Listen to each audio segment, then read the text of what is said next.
What's up, everybody? Welcome to a new episode on the Flawless Empire Tattoo Podcast. Today, we're going to switch it up a little bit because we don't want to be like every other tattoo podcast out there, just talking to tattoo artists about tattoo content. A lot of tattoo artists are considered entrepreneurs and they make a lot of money. A lot of them don't know what to do with that money. Then you want to like buy a house or something and you just don't know the steps to do it because you've been blowing your money your whole life or you haven't been educated. You don't have somebody to guide you. There's a lot of people in our field that are actually younger than me. I'm young. I'm 32, but there's people younger than me making the same amount of money as me or more, maybe the same amount as you. So I think this episode will be pretty good to get some insight on what to do with that money. Now, as far as our guest today, we have the talented Heather Devoto here, and she has graciously taken time out her day to come from McLean, Virginia, all the way to our tattoo shop here. You can probably hear the music in the background, but it's cool. It just creates a little vibe. But yeah, she works for First Home Mortgage, and she has the company record for the highest closed volume, over 1.5 billion in closed loans. She's a 4-time recipient of the Best Mortgage Pro Award for the Washingtonian magazine, and she's a TV host for an Emmy-nominated TV show. And she's been featured on the Travel Channel and CNBC. But anyways, this is Heather here. And thanks again for coming.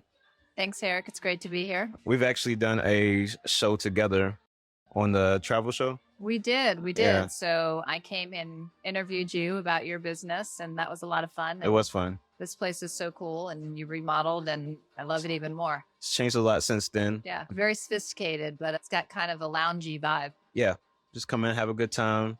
You know, as soon as you walk through the door, you should like feel a nice little vibe, feel welcome.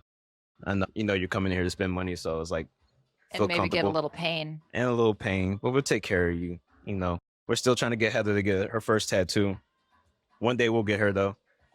So Heather, can we get a little introduction about yourself other than the awards I just said, and just a little bit of background on you for the audience? Sure. So I'm a lender, so I help people finance houses. So when you're thinking about buying a house, you call me and I help you get the financing piece of it done. And I've been doing mortgages for over 20 years now. So really long time. Very successful. I work very hard. We have a great company, and I work with a lot of self-employed buyers like you. So there definitely are some challenges when you're self-employed. So I was actually going to ask you, like, what are the main challenges that you see for entrepreneurs like myself when it comes to the home buying process? Underwriting guidelines. So underwriting is the process of getting the loan approved. And underwriting guidelines are a little bit more strict when it comes to self-employed buyers. So you have to be self-employed for a certain number of years before you're allowed to use the income. You have to have... Okay, I didn't know that. Yeah, okay. So it's 2 years typically, and you usually need 2 years of reported income on your tax return. Okay. And the tricky part when you're self-employed is you may make a lot of money, but then you might have a lot of write-offs, expenses, advertising, entertaining, whatever it is. And so underwriting looks at the net figure.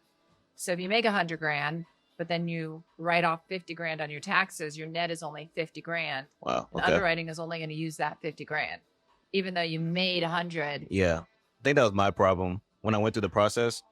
Like I had the money, but my taxes didn't reflect the money I had. That's right. That's right. And so sometimes when you're self-employed, your income can be, I don't want to say hidden, but may not be exactly as the tax return shows. Yeah. And whether you're doing your taxes or someone else is doing your taxes for you, sometimes, you know, you look for ways to save money in terms of taxes, but then that can hurt you in terms Screws you in the long run. Yeah. For your affordability of buying a house.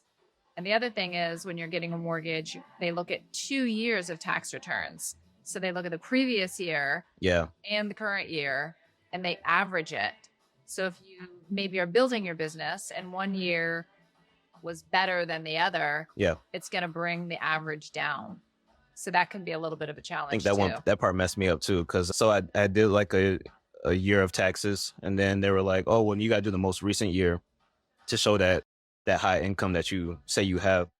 And I was planning on using that money to be like a down payment.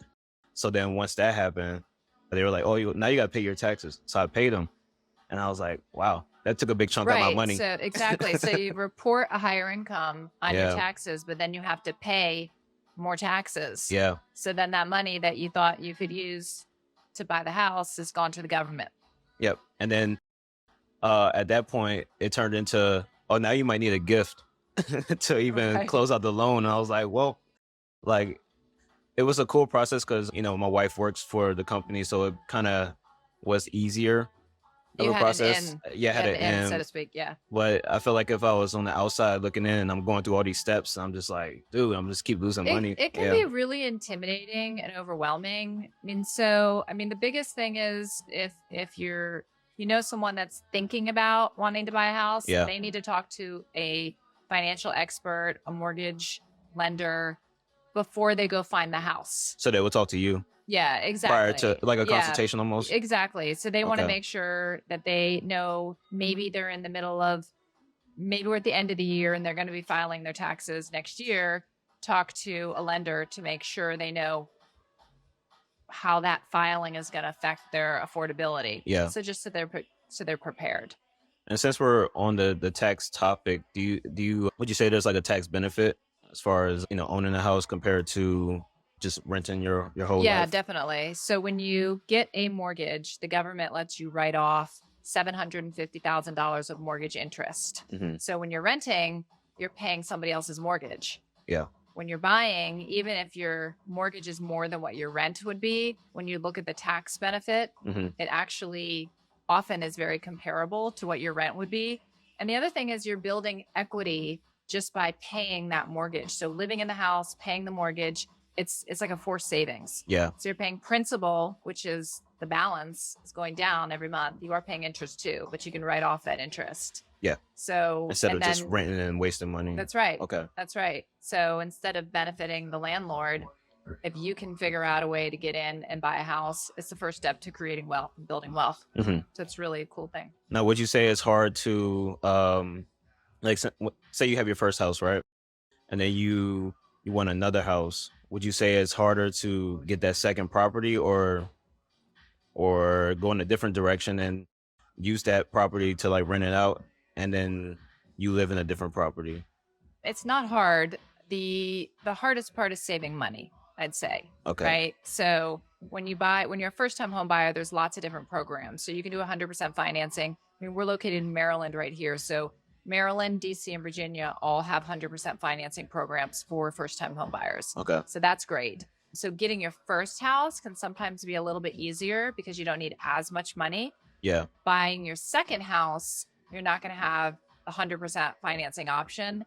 So you do need to have a little bit more money saved. Okay.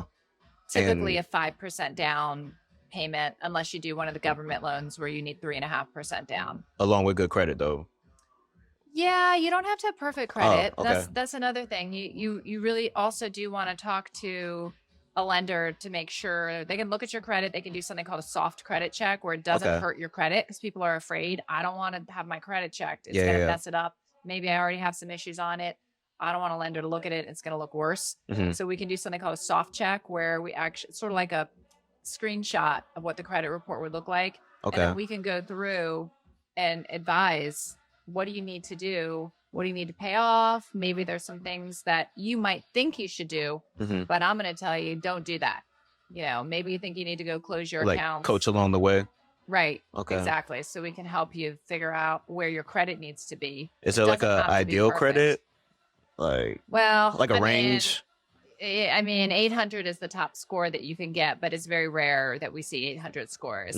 Typically, you need to have a 620 credit score as kind of the minimum. That's actually kind of easy to, maintain. Maybe. Yeah. It depends. Well, I think it is.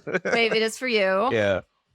Okay. It depends on if you've been educated on it, right? Like when I got out of school, when I was in school, nobody talked to me about credit. I didn't know. My parents taught me that I learned from my parents. bills on time, right? Yeah. But a lot of times people don't have that education, so they don't really know. And they get out of school and they get a credit card and maybe they get a medical bill that they're not sure who's supposed to pay, so they don't pay it. Next thing you know, it's hitting their credit report and their scores were good, but then it's gone down because of that. So yeah, or they're scared of credit because a lot of tattoo artist friends that I talk to, I tell them how I got like these different credit cards for like Hilton or Delta. It's just stuff that I use on a regular, and you pay it off right away, and then you get the points, and it can help you in the long run. But people would think like credit's always a bad thing, and I'm like, credit can help you if you stay on top of it. So credit's like the American way. Yeah, I mean, we are all about credit. I mean, look how much debt this country's in, right? So we very much are about credit, but the education behind it is where it's lacking. So people don't realize, when I talk to my kids, they're like, just put it on the credit card. And I'm like, you don't just put it on the credit card unless you have the money to pay it. It sounds so easy. I mean, it does sound easy, but next thing you know, that bill comes, and if you don't have the money to pay it, it's interest. And next thing you know, you're never going to be able to pay off that credit card, and that's where people get into trouble. Mm-hmm. Credit is meant to be, almost like a tool. Yeah, exactly, and it helps build your credit score. So if you don't have credit, you're not going to have a credit score. And if you mess up initially when you're young with your credit, then your score is going to be low, and it's going to take you a while to get it back. Yeah. So, but it's good to get a credit card, charge it, pay it off. Yeah. Charge it, pay it off. And kind of the rule of thumb with credit is you don't want to have more than 30% of the outstanding limit. 30% of the outstanding limit. Yeah. So like if you have $1,000 limit on your credit card, don't spend more than $300 on that card. Oh, okay. Okay. Even though, why is there a limit if you can't use it? It's kind of counterintuitive, right? I got $1,000 credit card. I should be able to go spend $1,000 on it. But if you do that, then the credit agencies say, "Oh, you're maxing out your credit." Yeah. Guess I'm gonna lower your score. Double-edged sword, almost. And who tells you about this? Nobody tells you these things. Interesting. It's trial and error. Next thing you know, you pull your credit report and you're like, "What do you mean my score's a 580?" Well, all your credit scores are maxed out. So that's the first time I ever heard about the 30% thing. Yeah. I mean, sometimes they say 50%. But that's good, though. I've been like doing that. it a long time, so I see. Just keep 30%. That's a good. It'll keep you grounded a little bit. Yeah. Like, I don't want to go over this amount. Right. Or I'm going to really mess up. Right. Especially when the credit card company is like raising up your limit. So now you think you got like all this money. That's right. Yeah. And the credit card interest rates are so crazy right now. I mean, I read somewhere like 30%. I mean, really, really high. I've been seeing like 20, like anywhere from 27 to like 30. Yeah, it's pretty crazy. So for a don't young be a fool. person, for a young person, it's tempting. You want that now, but you need to really be careful. Now, would you, because you're very successful in your career, do you entertain like the first home buyers, or are you more like a high end kind of clientele? That's funny that you say that, because probably the majority of my buyers are first time home buyers. Oh, for real? Okay. Yes. Okay. Yes. And now is the market for first time home buyers, because during the pandemic, rates were, 2, 3, 4%, and people were paying a lot. No kidding. $300,000, $400,000 over the list price, waiving all of their contingencies. And if you're a first-time home buyer, how are you going to compete with that? Very, very hard. Right, very hard. So I know we didn't. Yeah, so a lot of first-time home buyers weren't able to buy then, so they can buy now. Yeah. Right? So even though rates are a little bit higher, they're in the 6s, they're still really good.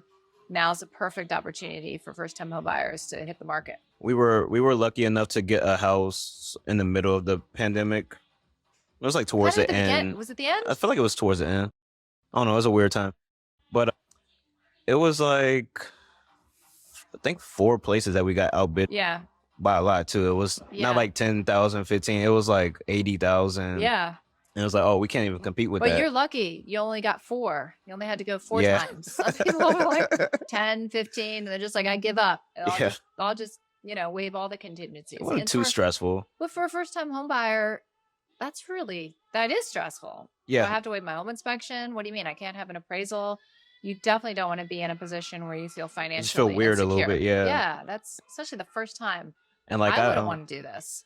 I would do a tattoo here, and then right off the tattoo, I'll just hurry up and go meet them at the house or whatever for the walkthrough. Yeah. With Kim. Yeah. Oh, love Kim. Yeah. But yeah, like the first 2 or 3 times, I'm like, man, like you're excited because you're like, oh, I've never done this before, and then you get there, and then Kim's just like, well, I'm gonna just let you know right now that somebody's already 40,000 over. I'm like, well, there goes that house. So it's very emotional, right? Yeah. It's like a roller coaster. So by the time that you decide that you want to write an offer on a house, you visualized your life there, figured out your bedroom, where you're going to put your office, whatever it is. You really have mentally already moved in. Yeah. Then you write an offer and you don't get it. So Yeah. then you get this breaks your heart. let down. I know. And then you go find the next one. And then you do the same thing. And then you don't get it. And then so it's this up and down and up and down. And it's very emotionally taxing for sure. As a lender, are you ever involved in that process as far as like going to go see the house or like, you know, seeing the physical house and just everything personal? Or are you just like on the numbers side and just in the office? I'm very involved with buyers. So I do, you know, from the very beginning before they've gone to see the house. And then they call me once they're about to go see the house. And then after they've looked at the house, and we run lots of numbers and we have conversations that last hours and hours. So I am very involved in it. Unfortunately, I don't get to go see the house. Yeah. Because I have to be in front of my computer crunching numbers. To help the next person. Right? Just being available all the time, really. Yeah. But I don't get to see the house until the appraisal's in. So when you get a mortgage, part of the process is we have to get an appraisal, which is an independent house's worth. Okay. And that's when we get to see it. And do you give like advice? So say like they're, I don't know, let's say you're 3 steps in and you might see like a red flag. Do you kind of chime in and be like, nah, I don't think this is a good fit? I can't really advise on whether, you know, they should buy the house or not. Mm-hmm. If something is brought to my attention, I would tell them they really need to speak to their agent. Okay. Because their agent is acting as their their job. Right. That's their job to make sure. And if there's a home inspection that's been done or whatever, their agent is really the one that is going to help them and make those decisions. I mean, I can certainly give them my thoughts and what other, you know, buyers have done in those situations or how it would affect the mortgage. Mm-hmm. But I can't really get too involved in, you know, if they should buy the house or not. That's such a personal decision. Okay. And, you it's know, all great questions. Thank you. I like how, so, you know, the housing market isn't related to tattooing at all, but you run your own branch and that's almost like running your own shop.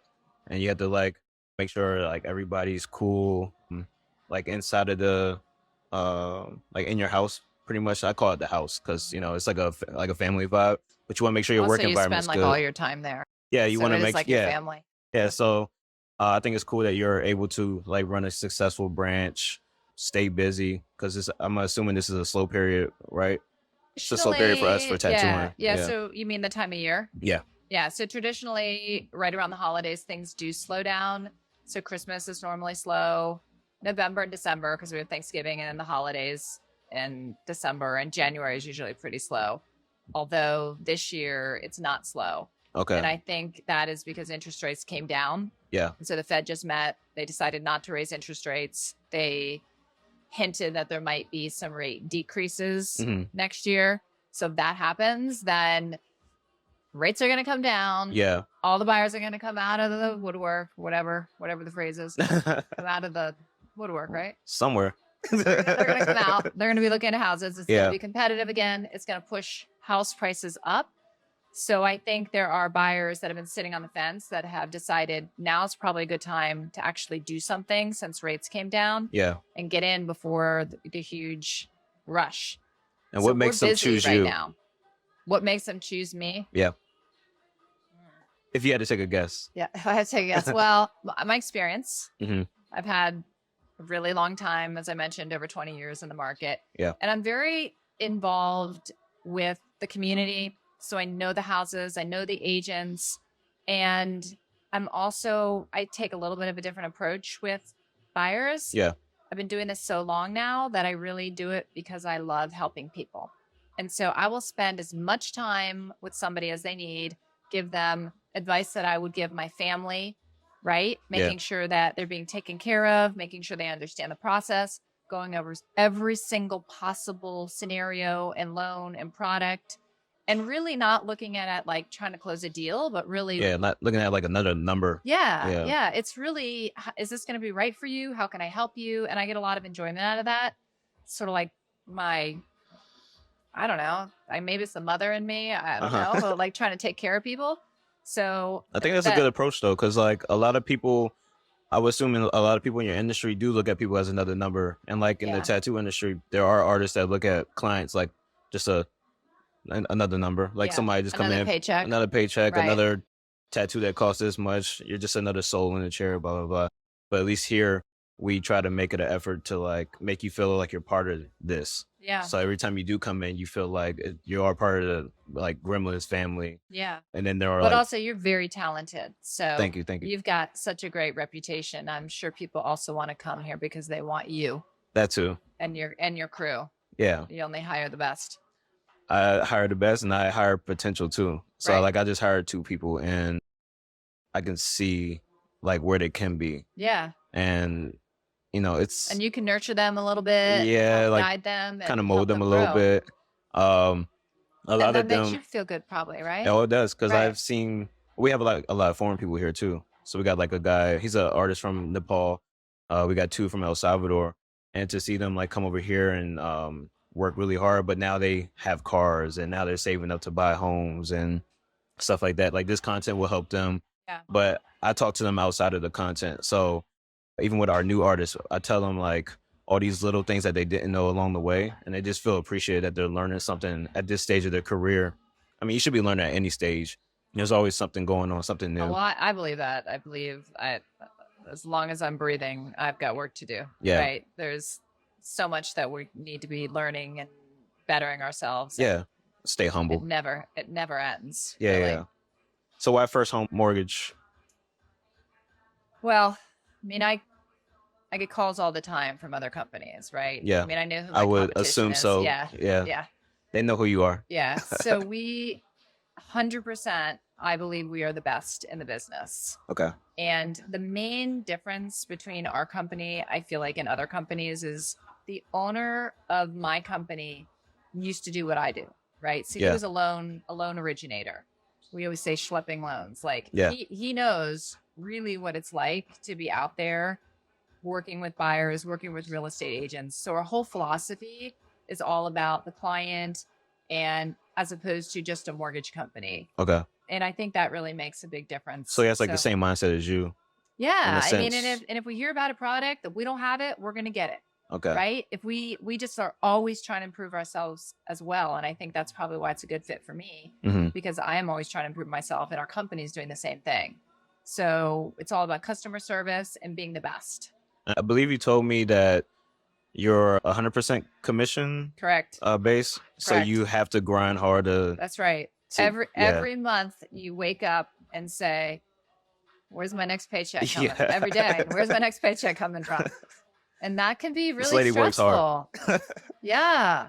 So being successful at how you are with 100% commission, do you have any advice you would give somebody that is an entrepreneur? Or we can group tattoo artists in there too, because they're entrepreneurs too. True. But is there anything, it don't even have to be housing related, but do you have something that could help the next person? So that's a tricky one, because you really need to be a self-starter and self-motivated, right? Nobody's going to be able to do it for you. You have to have this voice in your head that never is quiet. Yeah. And it's telling you, get up every day, go do this. You can do this. You know, you have an inner voice that could be a negative one and a positive one. And you always got to have that positive one a little bit stronger. You got to snap down that negative one. Yeah. Right. But it's got to be, you got to want it really badly so that this business is hard. If you're starting a business, whether you're a tattoo artist, whether you're a loan officer, whatever business you're in, if you're the one in charge of making it happen, it's got to be so important to you, because you're going to have days after days where you just want to stay in bed. I have those days. Yeah. You just don't want to get up. You just feel like playing. You just don't want to go face rejection, the people, the hard work. You'd rather go out with your friends. You'd rather go to the gym. You'd rather play a video game, whatever. And you have to say, nope, I'm not doing it. And it's a grind. And if you can just, I mean, I call it grinding. If you can just like an athlete, right? It's the same thing. You got to get up there. I mean, I've heard lots of podcasts with athletes, and they're talking about, you know, I worked out 4 hours. Their mindset's different. Yeah. Right. Just way different. Those guys are never going to catch up to those big athletes. Same with you. Same with me. If you have people that aren't working as hard, you just have to put in the hours. And on top of the hours, you gotta have some talent. Yes. You gotta have some talent. Yeah.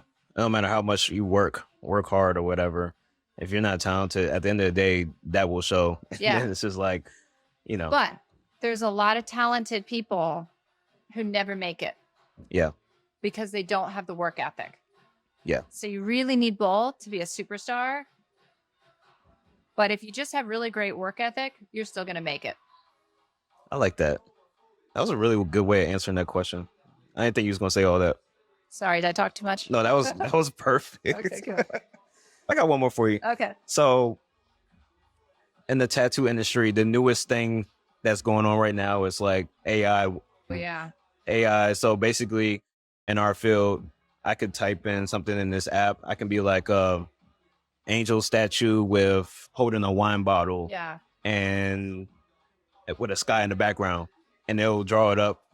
It'll give me like examples within minutes. I've seen it. Yeah. And it's amazing. A lot of the older people are afraid of it. They're either, they think it's dumbing down the work because you're just typing it in and it's helping you. But a lot of, they're not creating it. Yeah. The computer's creating an image. They're so stuck on the old school way. But like, if you're smart about it, you can just use that to help you. You don't necessarily need to copy everything that comes through the AI app. I usually just get like reference pictures and then I put together a whole piece at the end of the day. But my question for you would be, has AI kind of crept into the housing market or the lending process in a way?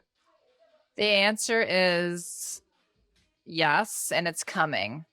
Yeah. So we don't really know truly, fully how it's going to be integrated and how it's going to affect our industry, but absolutely. I mean, AI is being used now to help realtors market their houses, right? How so? Well, with their listings, you know, instead, similar, like with you used to just create your own, not quite the same, but you had to create your own art piece. They had to create their own listing and the description. It's still art in that. Now they can, you know, put it in and it comes up with this beautiful description that they can use. And I'm sure there's many more ways that I don't know. On the mortgage side, it's going to be very involved. We're hearing things like there might be underwriting with AI, there might be processing with AI, which kind of freaks me out a little bit. You know, like jobs security, right? But that's like the whole what's going to happen, not just in our industry, but it's everywhere. You know, jobs are going to be replaced by robots, like, and that's, you know, the whole Tesla robot. And what's crazy because it's not perfect. I see flaws in the AI artwork all the time. Sure. And even if you know, put in information on fact checking, it's not always right. Yeah. So you can't 100% rely on it now, but it's going to get better. Yeah. Cool. Well, this was fun. Sadly concludes our episode with Heather.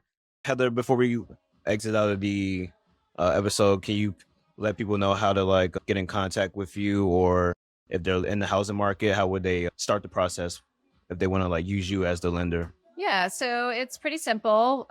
They would just call me or look me up online, Heather Devoto. You know, you can find anything on the internet these days. So I looked at it. She has 5 stars. Yeah, and I welcome everybody. Really, cool. It can be intimidating. So you just need to pick up the phone, and we're here to help. Yeah, just get up off that couch. That's right. Get motivated. That's right. Just do it, as they say, right? So that's it. Thanks, Eric.